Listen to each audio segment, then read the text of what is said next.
Zoom says it helps people stay connected so that they can get more done together.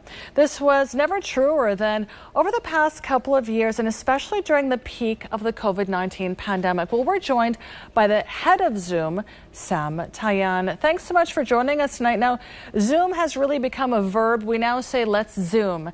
And it was our favorite quarantine app. Once the pandemic is over, how will video communications stay relevant? Thank you very much for having me.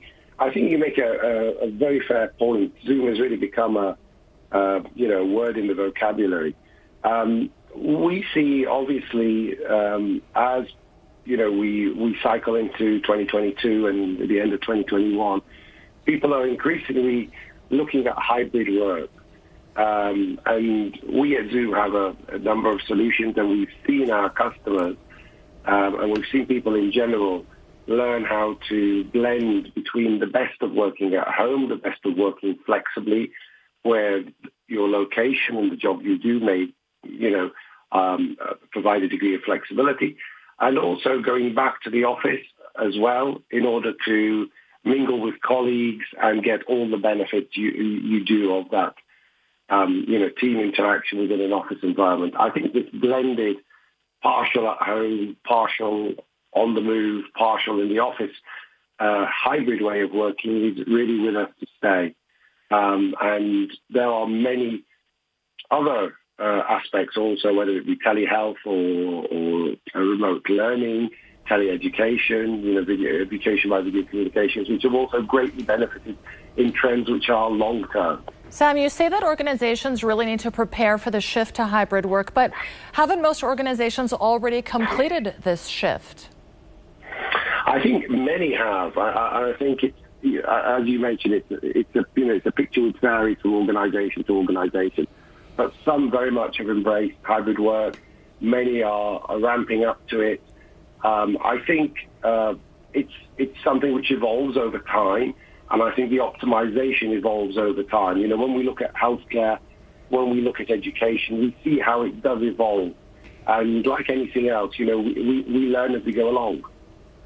Now, you say that virtual communications have transformed sectors in business and education, for example. That's obvious. But how will this transformation progress into the future, especially as we approach what's hopefully the last stretch of the pandemic? So I think absolutely we're all looking forward to, seeing the pandemic behind us.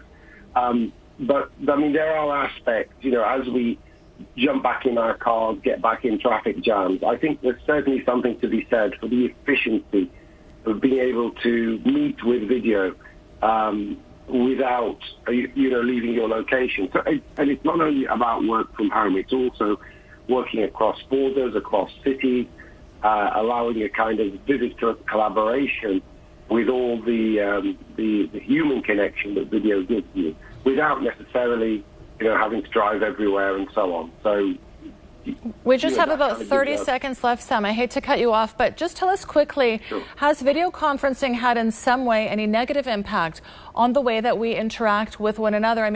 Do these services encourage us to be less social at times?